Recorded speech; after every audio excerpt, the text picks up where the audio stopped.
বাংলা বিষয়ে প্রথম প্রশ্ন রয়েছে, নিচের বাঁ দিকের কথাগুলির মধ্যে যেটা ঠিক তার পাশে টিক চিহ্ন আর যেটা ভুল তার পাশে কাটা চিহ্ন দাও। প্রথম প্রশ্নে আছে, সত্যি সোনা গল্পে বুড়ো চাষির ছেলে ছিল অত্যন্ত নির্লোভ। তো চাষির ছেলে ছিল লোভী, তো নির্লোভ হচ্ছে লোভের বিপরীত, তাই জন্য এটি ভুল, এটি কাটা চিহ্ন দিতে হবে। আমরা চাষ করি আনন্দে কবিতাটি লিখেছেন বিশ্বকবি রবীন্দ্রনাথ ঠাকুর, এটি সঠিক, টিক চিহ্ন দিতে হবে। আমাকে ক্ষমা করবেন কথাটি বলেছেন কুলি হিসেবে এগিয়ে আসে ঈশ্বরচন্দ্র বিদ্যাসাগর, তো এটি ভুল, এটি বাঙালি ডাক্তারবাবু বলেছিলেন, তাই এটি কাটা চিহ্ন দিতে হবে। পরেরটি বলছে, দেয়ালের ছবি গল্পে বাঘকে শিকারি লোটায় করে পুকুরে ঠান্ডা জল এনে দিয়েছিল, এটি সঠিক, টিক চিহ্ন দিতে হবে। সুনির্মল চক্রবর্তীর লেখা একটি বইয়ের নাম কুসুমপুরের শালিক, এটিও সঠিক, এটিও টিক চিহ্ন দিতে হবে। এবং শেষেরটি আছে, ফুলপরীরা তাদের দেশ থেকে অনেক ফুল নিয়ে এসেছিল, এটি ভুল, কারণ ফুলপরীরা তাদের দেশ থেকে অনেক ফুলের বীজ নিয়ে এসেছিল, তাই এটি কাটা চিহ্ন দিতে হবে। দুইয়ের দাগে বলছে, একটি বাক্যে উত্তর দাও। সেটা বলবো বলেই তো ডেকেছি তোমায়, বক্তা কোন কথা বলবেন? উত্তরটি লিখতে হবে, সেটা বলবো বলেই তো ডেকেছি তোমায় লাইনটি লিখে নিয়ে সত্যি সোনা গল্পে বক্তা বুড়ো চাষি লুকানো সোনা কোথায় রাখা আছে সেই কথা বলবেন। পরের প্রশ্নটি বলছে, পুলক শব্দটি দিয়ে একটি বাক্য রচনা করো। পুলক শব্দ দিয়ে আমরা বাক্য রচনা লিখতে পারি, হাওয়ার দোলায় ধানের শীষে পুলক ছোটে। 3 নম্বর প্রশ্নে বলছে, নিজের হাতে নিজের কাজ গল্পের ঘটনাটি কোথায় ঘটেছে? উত্তরটি লিখতে হবে, নিজের হাতে নিজের কাজ গল্পের ঘটনাটি কারমাটা রেল স্টেশনে ঘটেছে। পরের প্রশ্নটি বলছে, দুজনে রওনা দিল বনের পথে, কোন দুজনের কথা এখানে বলা হয়েছে? উত্তরটি লিখতে হবে, দুজনে রওনা দিল বনের পথে লাইনটি লিখে এখানে দুজন বলতে শিকারী ও বাঘের কথা বলা হয়েছে। 5 নম্বর প্রশ্নটি বলছে, সারাদিন কবিতায় শিশুটি খাতার পাতায় কি কি আঁকে? উত্তরটি লিখতে হবে, সারাদিন কবিতায় শিশুটি খাতার পাতায় হাতি, ঘোড়া, গাছ, পাখি আঁকে। পরের প্রশ্নটি বলছে, জীবনভর শব্দের অর্থ কী, শব্দটি ব্যবহার করে একটি বাক্য রচনা করো। উত্তরটি লিখতে হবে, জীবনভর শব্দের অর্থ হলো সারা জীবন, জীবনভর দিয়ে বাক্য রচনা লিখব, আমি জীবনভর তোমার উপকার মনে রাখব। পরের প্রশ্ন, আমি তবে 100টা দাঁড় আটি, পাল তুলে দিই 4টে 5টা 6টা, কেন কথক এমনটি করতে চায়? উত্তরটি লেখার জন্য প্রথমে আমাদের লাইন দুটি লিখে নিতে হবে, আমি তবে 100টা দাঁড় আটি, পাল তুলে দিই 4টে 5টা 6টা লিখে নিয়ে বিশ্বকবি রবীন্দ্রনাথ ঠাকুরের লেখা নৌকাযাত্রা কবিতায় কথক শিশুটি নৌকা করে 7 সমুদ্র 13 নদীর পাড়ে যেতে চায়, তাই সে এমনটি করতে চায়। পরের প্রশ্ন আছে, সেক্সট্যান্টের কাজ কি? উত্তরটি লিখতে হবে, সেক্সট্যান্ট যন্ত্রের সাহায্যে সূর্য ও অন্যান্য নক্ষত্রের কৌণিক উচ্চতা মাপা হয়, অভিযাত্রীরা এর সাহায্যে দিক নির্ণয় করে। পরের প্রশ্ন রয়েছে, পর্যটন কবিতায় মহেশ দাসের গন্তব্য কোথায়? পর্যটন কবিতায় মহেশ দাসের গন্তব্য হলো সান্টা ফে। 2-এর দাগে শেষ প্রশ্ন রয়েছে, শানুর বাবাই বলছিল কথাটা, কথাটি কি? উত্তরটির জন্য প্রথমে লাইনটি লিখে নিতে হবে, শানুর বাবাই বলছিল কথাটা লিখে নিয়ে কার্তিক ঘোষের লেখা জুঁই ফুলের রুমাল গল্পে শানুর বাবা বলছিল, মল্লিক বাবুদের বাগানে এবার নাকি বাড়ি উঠবে আকাশ ছোঁয়া, গাছপালা পুকুর টুকুর কিচ্ছু আর থাকবে না, সব শহর হয়ে যাবে। 3-এর দাগে বলছে, নিচের ভাষায় উত্তর দাও। 7টি প্রশ্ন আছে, 2 করে মান আছে, 14 নম্বরের মোট। তো প্রথম প্রশ্ন আছে, আমরা চাষ করি আনন্দে কবিতায় প্রকৃতির রূপ কিভাবে ফুটে উঠেছে? উত্তরটি লিখতে হবে, আমরা চাষ করি আনন্দে কবিতায় কবিগুরু রবীন্দ্রনাথ ঠাকুর প্রকৃতির এক অপরূপ ছবি তুলে ধরেছেন। গ্রাম বাংলার কৃষকরা রোদ বৃষ্টির মধ্যেও সকাল থেকে সন্ধ্যা পর্যন্ত মাঠে চাষের কাজ করেন। বাঁশের বনে হাওয়ায় পাতা নড়ে এবং চষা মাটির গন্ধে বাতাস ভরে ওঠে। অঘ্রাণে সোনার রোদে পূর্ণিমা চাঁদের আলোয় ধানের শীষে পুলক ছোটে এবং সমগ্র পৃথিবী হেসে ওঠে। পরের প্রশ্নটি রয়েছে, আমি আর কখনো নিজের কাজ নিজের হাতে করতে সংকুচিত হব না, ডাক্তারবাবুর এমন প্রতিজ্ঞা করার কারণ কি? উত্তরটি এভাবে লিখব, আমি আর কখনো নিজের কাজ নিজের হাতে করতে সংকুচিত হব না লাইনটি লিখে নিয়ে নিজের হাতে নিজের কাজ গল্পে কারমাটা রেল স্টেশনে ট্রেন থেকে নেমে ডাক্তারবাবু তার ছোট ব্যক্তি ব্যাগ বইতে লজ্জাবোধ হওয়ায় কুলি ডাকেন। তখন এক ব্যক্তি ডাক্তারবাবুর ব্যাগটি মাথায় তুলে নিয়ে গিয়ে পালকিতে তুলে দিয়ে তাকে সাহায্য করেন। বাঙালি ডাক্তারবাবুটি যখন পারিশ্রমিক দিতে গিয়ে জানতে পারেন যে উনি কুলি নন, ঈশ্বরচন্দ্র শর্মা, তখনই ডাক্তারবাবু লজ্জিত হয়ে এই প্রতিজ্ঞা করেছিলেন। 3 নম্বর প্রশ্নে বলছে, তোমরা কি মানুষ না পিশাচ, সোনার একথা বলার কারণ কি? তোমরা কি মানুষ না পিশাচ লাইনটি লিখে নিয়ে গৌরী ধর্মপালের লেখা সোনা গল্পে যারা নদীকে নোংরা করে দূষিত করে তাদের উদ্দেশ্যে সোনা কথা বলেছিল, কারণ সোনার কাছে নদী হলো মায়ের মতো। নদী আমাদের বিভিন্নভাবে উপকার করে, কিন্তু মানুষ সেই নদীকে বিভিন্নভাবে নোংরা করে দূষিত করে, তাই তাদের উপর রাগে সোনা কথা বলেছিল। পরের প্রশ্নটি আছে, আমরা শুধু যাবো মা তিনজনে, তিনজন কে কে, তারা কোথায় যেতে চায়? আমরা শুধু যাবো মা তিনজনে লাইনটি লিখে নিয়ে কবিগুরু রবীন্দ্রনাথ ঠাকুরের লেখা নৌকাযাত্রা কবিতায় তিনজন হলো কথক শিশুটি, আশু এবং শ্যাম। তারা 7 সমুদ্র 13 নদীর পাড়ে যেতে চায়। 5 দাগের প্রশ্নটি, সংস্কৃত দিদিমণি নাম রেখেছেন নদীমাতৃকা, কেন তিনি এমন নাম রেখেছেন? সংস্কৃতে দিদিমণি নাম রেখেছেন নদীমাতৃকা লাইনটি লিখে নিয়ে গৌরী ধর্মপালের লেখা সোনা গল্পে সোনা নদীকে মায়ের মতো ভালোবাসে। ছোটবেলায় সেই নদী সোনার সারা গায়ে সোনা পরিয়ে দিয়েছিল। সোনা সব সময় লক্ষ্য রাখে কেউ যাতে নদী নোংরা করতে না পারে। নদীর প্রতি তার এই ভালোবাসার জন্যই সংস্কৃতের দিদিমণি তার নাম রেখেছেন নদীমাতৃকা, অর্থাৎ নদী যার মায়ের মতো। পরের প্রশ্নটি আছে, ভালো তো নয় বাঁকা সোজা সহজ পথের থেকে, কথাটির তাৎপর্য কী? উত্তরটি লিখতে হবে ভালো তো নয় বাঁকা সোজা সহজ পথের থেকে লাইনটি লিখে নিয়ে শক্তি চট্টোপাধ্যায়ের লেখা নদী কবিতায় কবি বলতে চেয়েছেন, সোজা সহজ পথে না চলে বাঁকা পথে চলা ভালো নয়। বাঁকা পথ বা খারাপ বা অন্যায়ের পথে না চলে মানুষের উচিত সোজা সহজ বা ন্যায়ের পথে চলা। 3 দাগে শেষ প্রশ্নটি রয়েছে, তখন পৃথিবী ছিল অনেক সবুজ অনেক সুন্দর, সেই সময়ের কথা গাছেরা কেন চলাফেরা করে না গল্পে কিভাবে ফুটে উঠেছে? তখন পৃথিবী ছিল অনেক সবুজ অনেক সুন্দর লাইনটি লিখে নিয়ে গাছেরা কেন চলাফেরা করে না গল্পে সে সময় গাছেরা চলাফেরা করতে পারত। গাছ ও মানুষ ছিল দুজনের বন্ধু, তারা একে অপরের উপকারী সাথী বলেই মনে করত।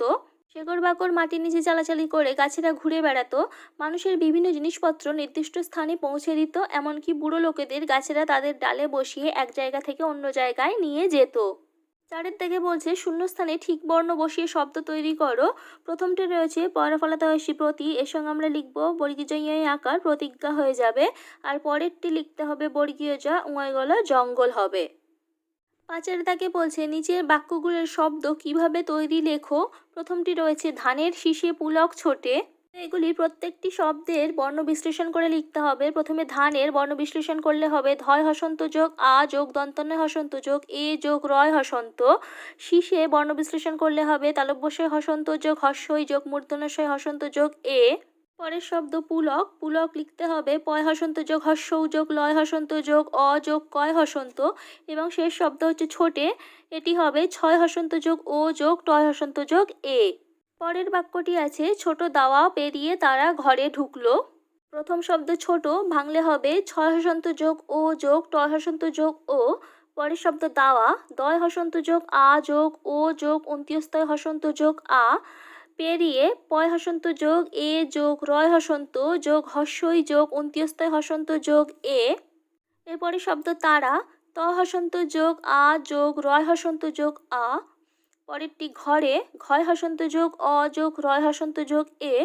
এবং শেষে ঢুকলো, এটি হবে ঢয় হসন্ত যোগ হস্যৌ যোগ কয় হসন্ত যোগ লয় হসন্ত যোগ অ। 6 দাগে বলছে, নিচের প্রশ্নগুলির উত্তর দাও। প্রথম প্রশ্ন আছে, বাংলা ভাষায় স্বরবর্ণ কি কি? উত্তরটি হবে বাংলা ভাষার স্বরবর্ণগুলি হল অ আ হস্যই দীর্ঘই হস্যৌ দীর্ঘৌ রি এ ওই ও ঔ। পরের প্রশ্ন, দ্বিস্বর কাদের বলা হয়? উত্তরটি হবে ওই সমান সমান ও যোগ হস্যই, ঔ সমান সমান ও যোগ হস্যৌ। ওই এবং ঔ এর ভেতরে দুটি করে স্বরধ্বনি আছে, তাই এদের দ্বিস্বর বলা হয়। 7 দাগে বলছে, বর্ণ বিশ্লেষণ করো আকাঙ্ক্ষা আর স্বাধীনতা। আকাঙ্ক্ষা বর্ণ বিশ্লেষণ করলে হবে আ যোগ কয় হসন্ত যোগ আ যোগ উঙয় হসন্ত যোগ কয় হসন্ত যোগ মূর্ধন্যস্বয় হসন্ত যোগ আ। স্বাধীনতা শব্দের বর্ণ বিশ্লেষণ করলে হবে দন্তস্বয় হসন্ত যোগ বয় হসন্ত যোগ আ যোগ ধয় হসন্ত যোগ দীর্ঘই যোগ দন্তন্বয় হসন্ত যোগ অ যোগ তয় হসন্ত যোগ আ। বাংলা বিষয়ের শেষ প্রশ্ন বলছে, নিচে শব্দগুলো কি কি বর্ণ দিয়ে তৈরি? অসাবধানী আর বিপর্যস্ত। তো এগুলো বর্ণ বিশ্লেষণ করেই লিখতে হবে। অসাবধানী শব্দের বর্ণ বিশ্লেষণ করলে হবে অ যোগ দন্তস্বয় হসন্ত যোগ আ যোগ বয় হসন্ত যোগ ধয় হসন্ত যোগ আ যোগ দন্তনয় হসন্ত যোগ হস্যই। আর বিপর্যস্তের বর্ণ বিশ্লেষণ করলে হবে বয় হসন্ত যোগ হস্যই যোগ পয় হসন্ত যোগ অ যোগ রয় হসন্ত যোগ অন্ত্যজয় হসন্ত যোগ অ যোগ দন্তস্বয় হসন্ত যোগ তয় হসন্ত যোগ অ। এরপর আমরা ইংলিশ বিষয়ের প্রশ্নোত্তরগুলি সমাধান করে নেব। এটি full marks 40। Read the following passage and answer the questions given below. নিচের প্যাসেজটি পড়ে নিচের প্রশ্নগুলোর উত্তর দাও। We use water for different purposes. আমরা বিভিন্ন কাজে জল ব্যবহার করি। We collect from various sources. আমরা বিভিন্ন উৎস থেকে এটিকে সংগ্রহ করি। Children use water for washing their hands at school. শিশুরা বিদ্যালয়ে তাদের হাত পরিষ্কার করার জন্য, হাত ধোয়ার জন্য জল ব্যবহার করে। For household activities we get water from tubewell. গৃহস্থালির কাজকর্মের জন্য আমরা টিউবওয়েল থেকে, নলকূপ থেকে জল পাই। This water is clean and safe for drinking. এই জল পরিষ্কার এবং পান করার জন্য নিরাপদ।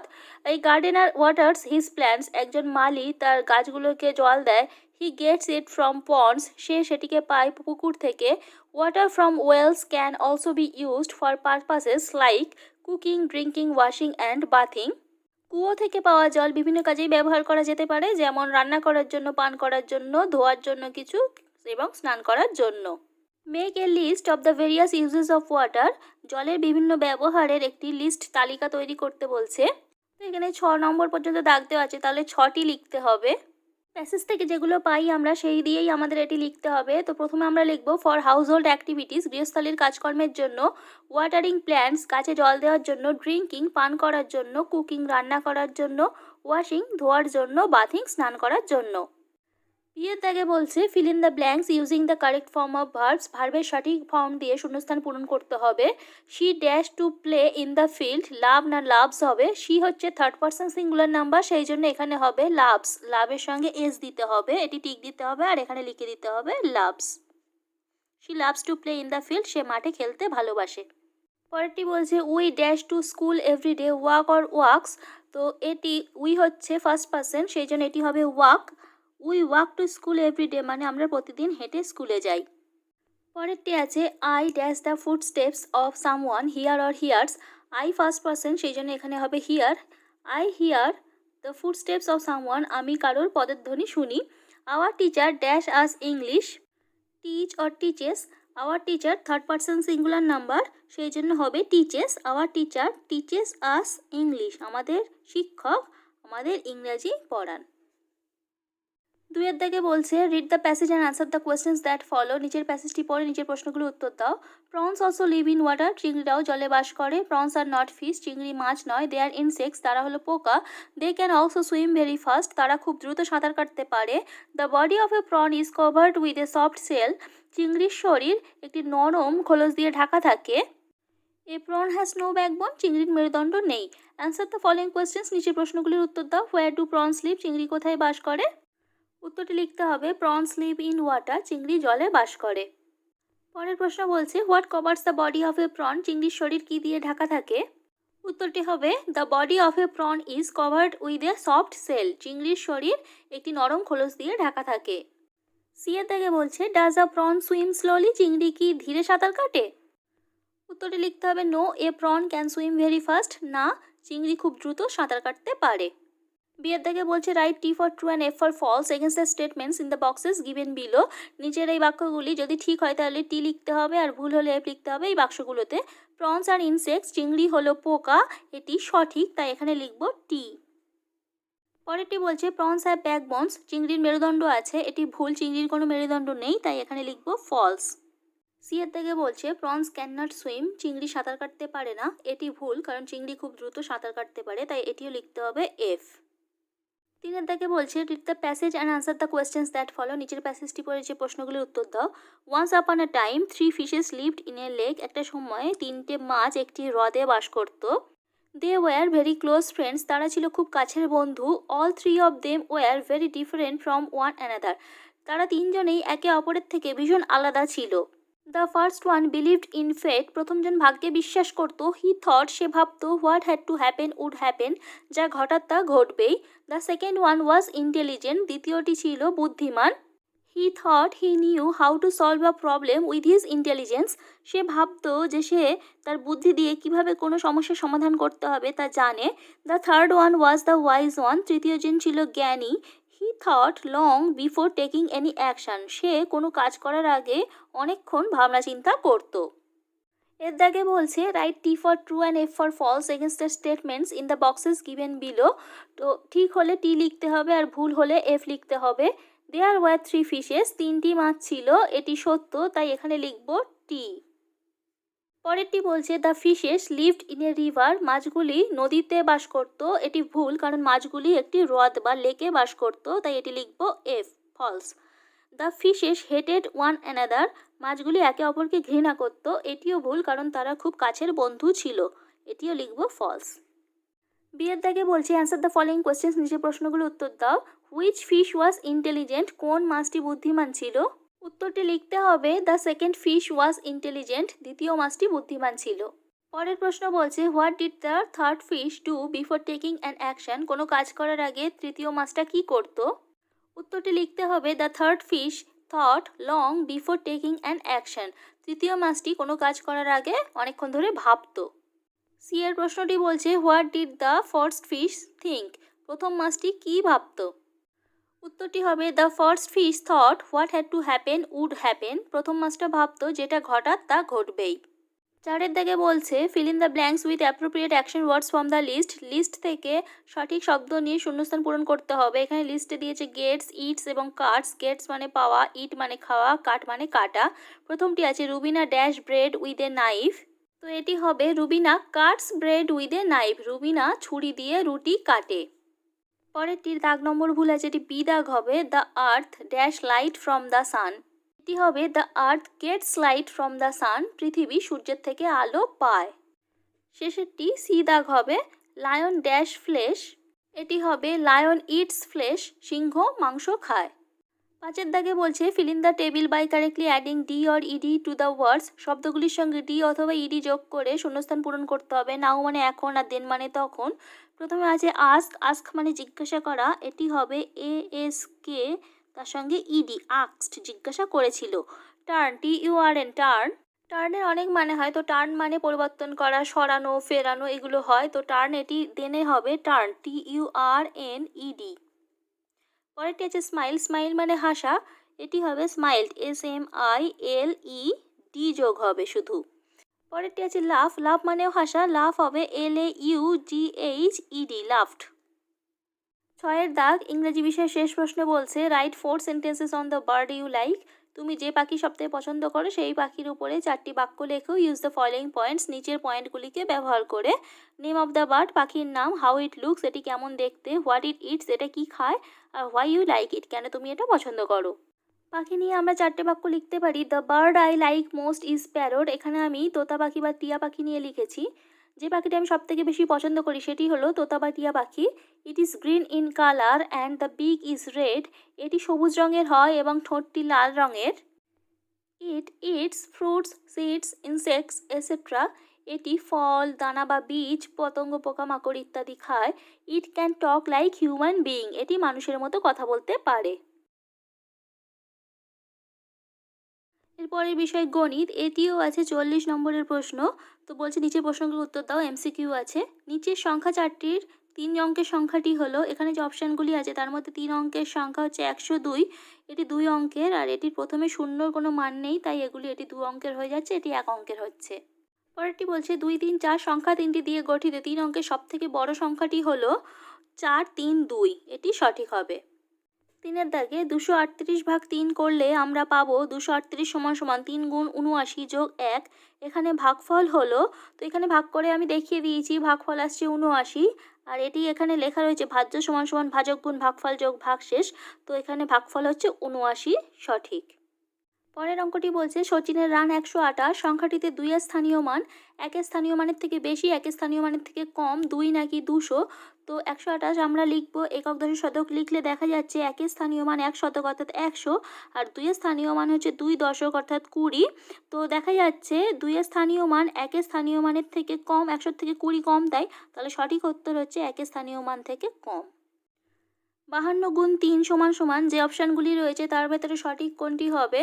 তো এটি সঠিক হবে 50 গুণ 3 যোগ 2 গুণ 3, কারণ এটি স্থানীয় মানে বিস্তার করে লেখা রয়েছে। 52 ভাঙলে হয় 50 যোগ 2, তো 50-এর সঙ্গে 3 গুণ আর 2-এর সঙ্গে 3 গুণ।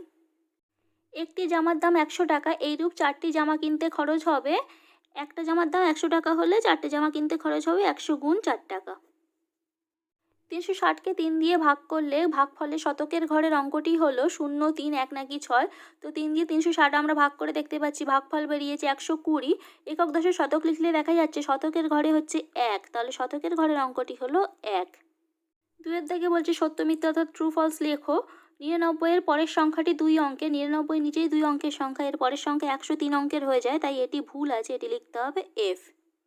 পরেরটি বলছে 302কে স্থানীয় মানে বিস্তার করে লিখলে পাবো 30 যোগ 0 যোগ 2, এটি ভুল আছে, 3 শতকের ঘরে আছে তাই এটি ঠিক হবে, 300 যোগ 00 যোগ 2 এটি হবে, তাহলে এটিও ভুল আছে তাই এটা লিখব এফ।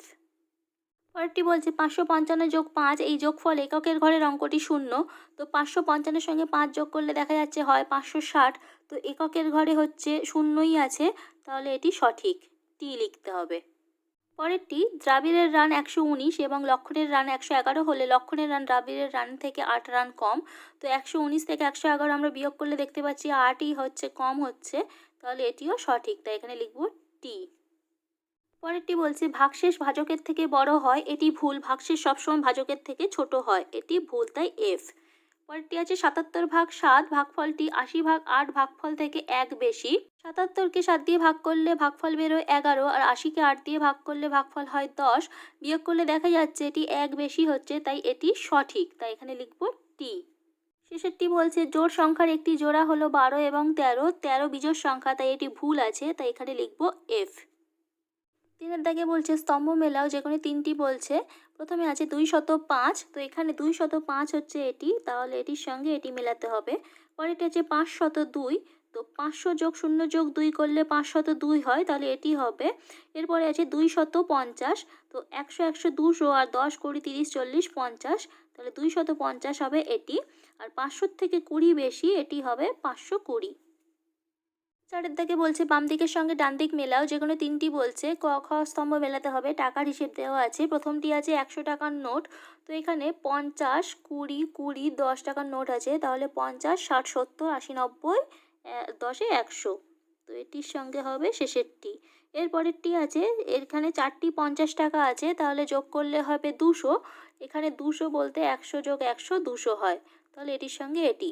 এরপরেরটি আছে 65 টাকা, 50 যোগ 10 60 যোগ 5 টাকা, মোট 65 টাকা এটি। এরপরেরটি আছে 4টে 5 টাকার কয়েন আছে, 4 5 20 টাকা হয়, তো এটির সঙ্গে এটি হবে। 5 দাগের প্রথম প্রশ্ন বলছে ছোট থেকে বড় সাজাও। ছোট থেকে বড় সাজালে হবে প্রথমে 205, তারপরে 236, তারপরে 423, তারপরে 586। 2 নম্বরে বলছে সাজিয়ে বিয়োগ করো, 501 বিয়োগ 29। বিয়োগটি এভাবে করতে হবে, প্রথমে একক দশক শতক লিখে নিয়ে 501 লিখে এখানে 29 দশকে আর এককে লিখতে হবে, লিখে বিয়োগ চিহ্ন দিতে হবে। এবারে 9 থেকে 1 যেহেতু ছোট সংখ্যা রয়েছে, তাই আমরা 1 কেটে 11 ধরে নেব, 9 2 দাও 11 হয়। তারপরে আবার 0 থেকে, যেহেতু এখানে 1 এক্সট্রা ধরে নেওয়া হয়েছে সেজন্য এর থেকে 1 কমে যাবে, তাই 10 থেকে 1 কমে গিয়ে এটা 9 ধরা হলো, 2 এর 7 দাও 9, আর এদিকেও যেহেতু 1 ধরে নেওয়া হয়েছিল তাই জন্য 5 থেকে 1 কমে গিয়ে এটা 4 হলো, আর বিয়োগ করে থাকলো 4, বিয়োগফল বেরোলো 472। 3 নম্বর অঙ্কে বলছে আজ মাসুমের জালে 198টি রুই মাছ উঠেছে আর দীপুর জালে 176টি রুই মাছ উঠেছে, কার জালে রুই মাছ কটা বেশি উঠেছে। অঙ্কটি আমরা এভাবে করব, মাসুমের 198টি আর দীপুর হচ্ছে 176টি, লিখে আমরা বিয়োগ করব। বিয়োগ করলে 6 2 দাও 8 আর 7 2 দাও 9, 1 1 মিলে গেলে 0, তাই লেখা নেই, আর এখানে টি লিখে দিলাম, তাহলে 22টি বেশি পাওয়া গেল। আর মাসুমের যেহেতু বড় সংখ্যাটি, তাই জন্য মাসুমের জালে 22টি রুই মাছ বেশি উঠেছে, এটি উত্তর হবে। পরেরটি বলছে গুণ করো 135 গুণ 6, তো এইভাবে 135 লিখে নিচে 6 লিখে গুণ চিহ্ন দিয়ে গুণ করতে হবে। 5 6 30 0 হাতে 3, 3 6 18 আর 3 যোগ করলে হয় 21, 1 হাতে 2, 6 কে 6 আর 2 8, 12 হলে 810, উত্তর লিখতে হবে গুণফল 810। শেষের অঙ্কটি বলছে 605টি আপেল 6টি বাক্সে সমান সংখ্যায় রাখলে প্রত্যেকটি বাক্সে কতগুলো আপেল রাখা হলো, বাক্সের বাইরে কতগুলো রইল। সমানভাবে রাখার কথা বলেছে, অঙ্কটি ভাগ করতে হবে, 6 দিয়ে 605কে ভাগ করতে হবে। প্রথমে 6 1কে 6 যাবে, 6 6 বিয়োগ করলে কিছু থাকে না, 0 নামলো, 6 0 0 বিয়োগ করলে কিছু থাকে না, 5 নামলো, 6 দিয়ে 5 যাবে না, সেই জন্য 6 0 0 হয়ে গেল, বিয়োগ করলে 5 পড়ে থাকে, তাহলে ভাগফল বেরোলো 100 আর ভাগশেষ হলো 5। এটি লিখতে হবে প্রত্যেকটি বাক্সে 100টি আপেল রাখা হলো আর বাক্সের বাইরে 5টি আপেল রইল। বিষয় আমাদের পরিবেশ, পূর্ণমান আছে 40, অর্থাৎ 40 নম্বরের প্রশ্ন এটিরও। ঠিক উত্তর নির্বাচন করো। কাঁচা আমের স্বাদ পাওয়া যায় যে ইন্দ্রিয়ের সাহায্যে, তা হলো চামড়া, চোখ, কান নাকি জিভ? তো কাঁচা আম আমরা খেয়েই টেস্ট পাই, সেই জন্য এটি হবে জিভ। পুষ্টিকর নয় এমন একটি খাবার হলো মাছ, ডিম, সবজি নাকি চিপস? তো পুষ্টিকর নয় হচ্ছে চিপস। পরেরটি, মাটির নিচের একটি আনাজ হলো ঢ্যাঁড়স, ঝিঙে, আলু নাকি কুমড়ো? মাটির নিচে হয় এগুলির মধ্যে আলু। আগেকার দিনের মানুষ পোশাক তৈরির জন্য ব্যবহার করত সুতো, পশম, সিনথেটিক উল নাকি গাছের ছাল? উত্তরটি হবে গাছের ছাল। তোমার রাজ্যের উত্তর দিকের একটি জেলা হলো পুরুলিয়া, পূর্ব মেদিনীপুর, কালিম্পং নাকি উত্তর 24 পরগনা? উত্তর দিকের জেলা হচ্ছে কালিম্পং। পরেরটি বলছে পিনকোড হলো বাড়ির নম্বর, রাস্তার নম্বর, টেলিফোন নম্বর নাকি পোস্ট অফিসের নম্বর? পিনকোড হচ্ছে পোস্ট অফিসের নম্বর। শূন্যস্থান পূরণ করো। শোধন করা ড্যাশ তেল থেকে কোনো কোনো সুতো তৈরির উপাদান পাওয়া যায়?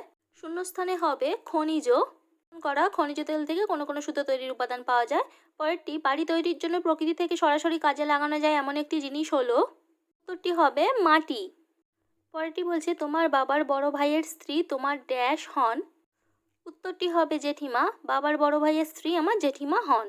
3-এর দাগে বলছে ঠিক বাক্যের পাশে টিক আর ভুল বাক্যের পাশে কাটা চিহ্ন দাও। প্রথমটি আছে স্কিপিংয়ে হাতের কবজির কোনো কাজ হয় না। তো এটি ভুল, স্কিপিংয়ে হাতের কবজির কাজ হয়, তাই এটি এখানে আমরা কাটা চিহ্ন দেব। পরেরটি বলছে পেঁয়াজ হলো গাছের মূল। এটিও ভুল, কারণ পেঁয়াজ হলো গাছের কাণ্ড। সোয়াবিন একটি প্রাণীজ খাবার। এটিও ভুল, কাটা চিহ্ন দেব। শীতকালে পায়ের গোড়ালি ফেটে যায়। এটি সঠিক। 4-এর দাগে বলছে বাম স্তম্ভের সঙ্গে ডান স্তম্ভের মিল করে লেখো। বাম স্তম্ভে আছে পালকির বেহারা, এটি হচ্ছে লুপ্ত জীবিকা। পরেরটি হচ্ছে ডাক্তার, ডাক্তারের হবে অ্যাপ্রন। আর রাজমিস্ত্রি হচ্ছে বাড়িঘর তৈরি। 5-এর দাগে বলছে একটি বাক্যে উত্তর দাও। প্রত্যেকটি প্রশ্নের মান আছে 1 করে।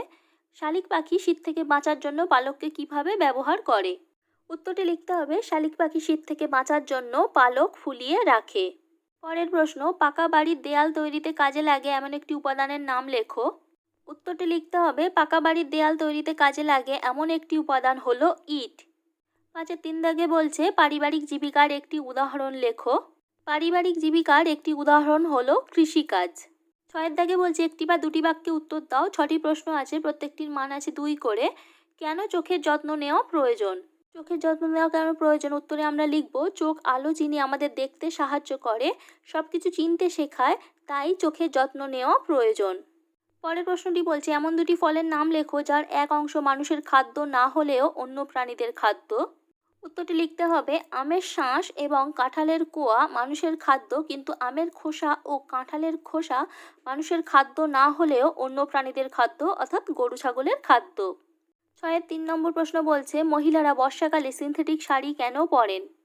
উত্তরটি লিখতে হবে মহিলারা বর্ষাকালে সিনথেটিক শাড়ি পরেন কারণ তা তাড়াতাড়ি শুকোয় এবং কাচলে কোঁচকায় না। পরের প্রশ্ন বলছে কি কি কারণে মানুষ বাসস্থান পরিবর্তন করে? উত্তরটি লিখতে হবে ঝড় বন্যার জন্য মানুষ বাসস্থান পরিবর্তন করে, এছাড়া জীবিকার কারণেও অনেক সময় মানুষ বাসস্থান পরিবর্তন করে। 5-এর দাগে বলছে পোষা গরুদের চটের জামা কেন পরানো হয়? উত্তরটি লিখতে হবে পোষা গরুদের শীতের ঠান্ডার থেকে বাঁচানোর জন্য এবং মশা যাতে না কামড়াতে পারে সেজন্য চটের জামা পরানো হয়। 6-এর দাগে শেষ প্রশ্ন, ভূমিকম্প প্রবণ অঞ্চলে ইট সিমেন্টের বাড়ির বদলে কাঠের বাড়ি তৈরি করা ভালো, এ বিষয়ে তোমার মতামত লেখো। উত্তরটি এভাবে লিখতে হবে, প্রথমে লাইনটি লিখে নিতে হবে ভূমিকম্প প্রবণ অঞ্চলে ইট সিমেন্টের বাড়ির বদলে কাঠের বাড়ি তৈরি করা ভালো, কারণ ভূমিকম্পের ফলে ইট সিমেন্টের বাড়ি নষ্ট হয়ে যায়, কাঠের বাড়ি ভূমিকম্পে যদি ভেঙেও যায় পরে সেই কাঠ দিয়েই আবার নতুন বাড়ি করে নেওয়া যায়। 7-এর দাগে বলছে দুটি বা তিনটি বাক্যে উত্তর দাও। 3টি প্রশ্ন আছে, প্রত্যেকটির মান 3 করে আছে। প্রথম প্রশ্ন বলছে কিভাবে নানা রকম খাবার দেশে বিদেশে ছড়িয়ে পড়ল? উত্তরটি লিখতে হবে আগে নানা জায়গার লোক নানা রকম খাদ্য চিনেছিল, দূরের দুটো ডাঙার মধ্যে কোনো যোগাযোগ ছিল না, মাঝে ছিল সাগর, অনেক পরে মানুষ বড় জাহাজ তৈরি করতে শিখলো, তারপর এক দেশের লোক অন্য দেশে যেতে পারলো, সঙ্গে নানা রকম খাবারও দেশে বিদেশে ছড়িয়ে পড়লো।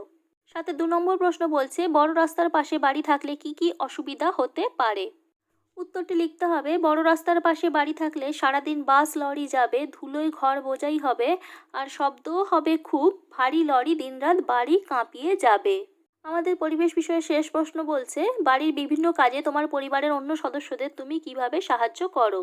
উত্তরটি লিখতে হবে এইভাবে, কেউ খাবার জল চাইলে দিই, কিছু আনার দরকার হলে দোকানে যাই, কেউ বাইরে গেলে দরজার ছিটকিনি আটকে দিই, কেউ এলে দরজা খুলে দিই, বাগানের গাছে জল দিই, কারুর অসুখ হলে মাথায় জলপটিও দিয়ে দিই। বিষয় স্বাস্থ্য ও শারীর শিক্ষা, পূর্ণমান 40, অর্থাৎ 40 নম্বরের প্রশ্ন রয়েছে। বহুর মধ্যে থেকে সঠিক উত্তরটি খুঁজে শূন্যস্থান পূরণ করো। 9টি প্রশ্ন রয়েছে, 1 নম্বর করে আছে প্রত্যেকটির। প্রথমে বলছে সুস্থ সবল রাখবো দেহ, এসো সবাই শপথ নিই। স্বাস্থ্যবিধান চলবো ড্যাশ, সকলকে তার খবর দিই। অপশন আছে মেনে, জেনে, চিনে। উত্তরটি হবে মেনে। স্বাস্থ্যবিধান চলবো মেনে, সকলকে তার খবর দিই। খয়ের দাগে বলছে সূর্যি মামা ওঠার আগে বিছানা ছেড়ে ওঠো, প্রাতঃকৃত্য সেরে মাঠে জোর কদমে, ছোট হাঁটো না লেখো। উত্তরটি হবে ছোট। প্রাতঃকৃত্য সেরে মাঠে জোর কদমে ছোট। পরেরটি বলছে সুস্থ সবল চাও কি তুমি রাখতে দেহ মন, প্রতিদিনই করতে তোমায় হবে ব্যায়াম যোগাসন সবাসন। উত্তরটি হবে যোগাসন।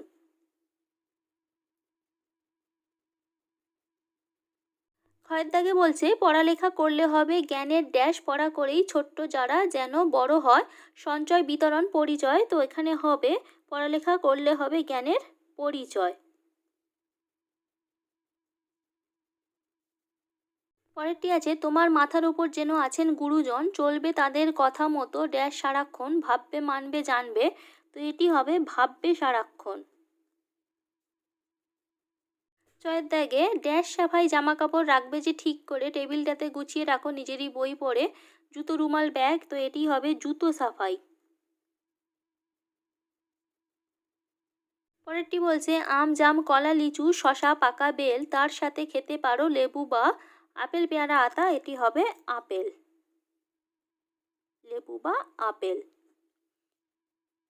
পরেরটি খাওয়ার আগে খাওয়ার পরে ধোবে যে মুখ হাত, রাতে শোবার আগে ভোরে মাজবে তোমার হাত থালা দাঁত। এটি হবে দাঁত। মাজবে তোমার দাঁত।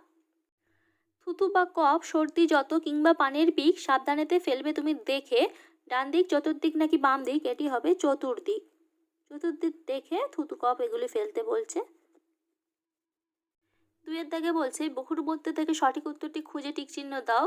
এটিও 1 নম্বর করে রয়েছে প্রত্যেকটির। ফল খেতে হলে কিভাবে খেতে হবে, বিশুদ্ধ জলে ধুয়ে খেতে হবে, জামায় মুছে খেতে হবে, না ধুয়ে খেতে হবে, আর ধুয়ে সব ফলেরই খোসা বাদ দিয়ে কেটে খেতে হবে। তো এর ভেতরে সঠিক বলতে গেলে এখানে ধুয়ে সব ফলেরই খোসা বাদ দিয়ে কেটে খেতে হবে এটিই ঠিক করতে হবে, কারণ শুধু বিশুদ্ধ জলে ধুয়ে খেতে হবে এটি ঠিক হবে না। পরেরটি বলছে কিভাবে ফল খাওয়া স্বাস্থ্যের পক্ষে ভালো, রাস্তার কাটা ফল, অনেকক্ষণ কেটে রাখা ও ঢেকে রাখা ফল, পরিষ্কার জলে ধুয়ে সঙ্গে সঙ্গে কেটে ফল খাওয়া, ফল না কেটে খেতে হবে। তো সঠিক হচ্ছে পরিষ্কার জলে ধুয়ে সঙ্গে সঙ্গে কেটে ফল খাওয়া।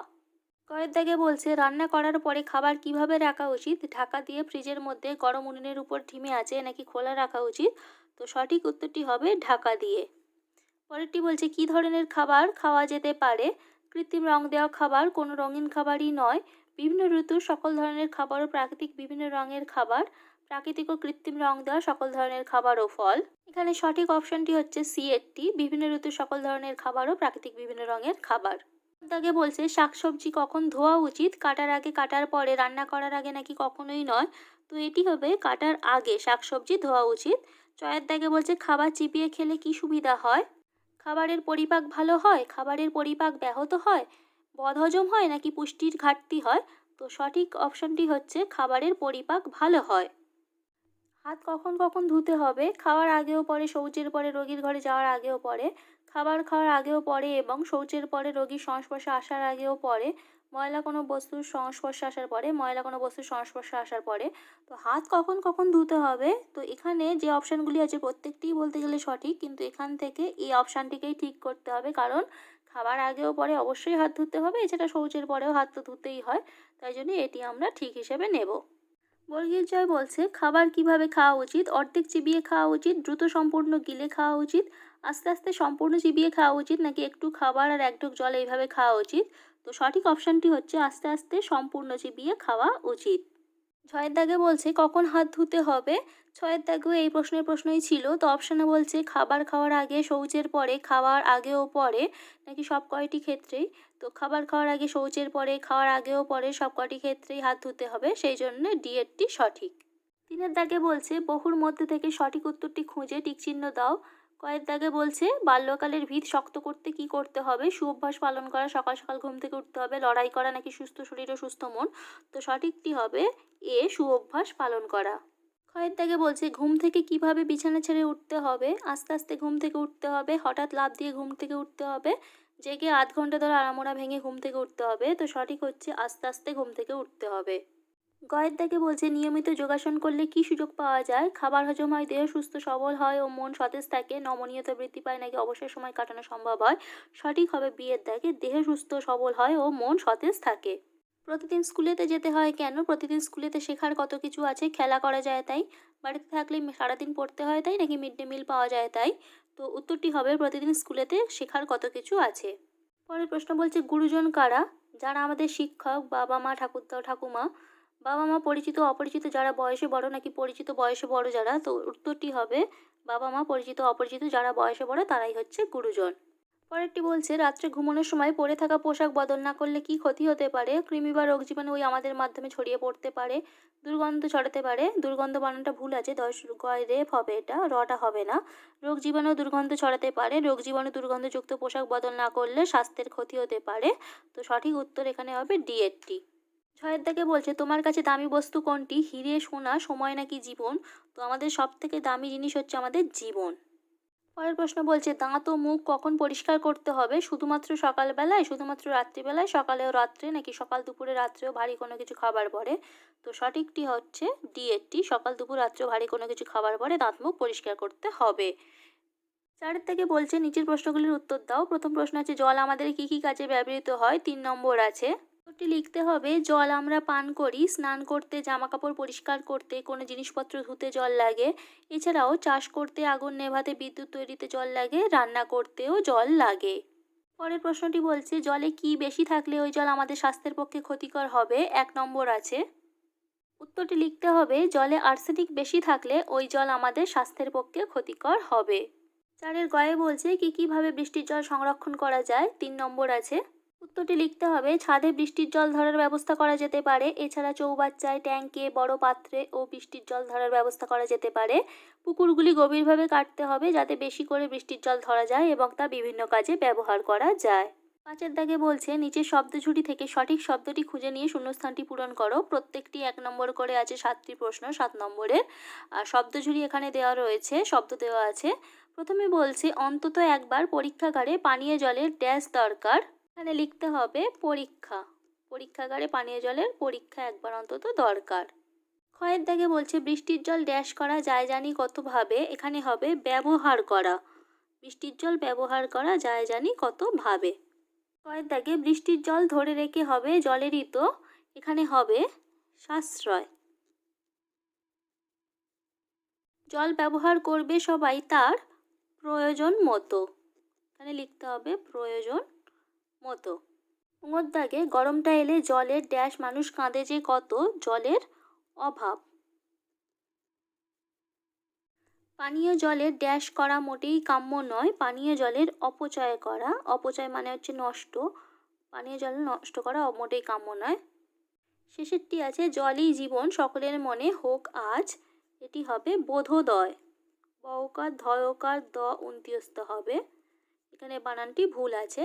কাজটি কমপ্লিট হলো। যদি তোমাদের ভালো লেগে থাকে, উপকারে লাগে, অবশ্যই আমার চ্যানেলটিকে সাবস্ক্রাইব করে দিও।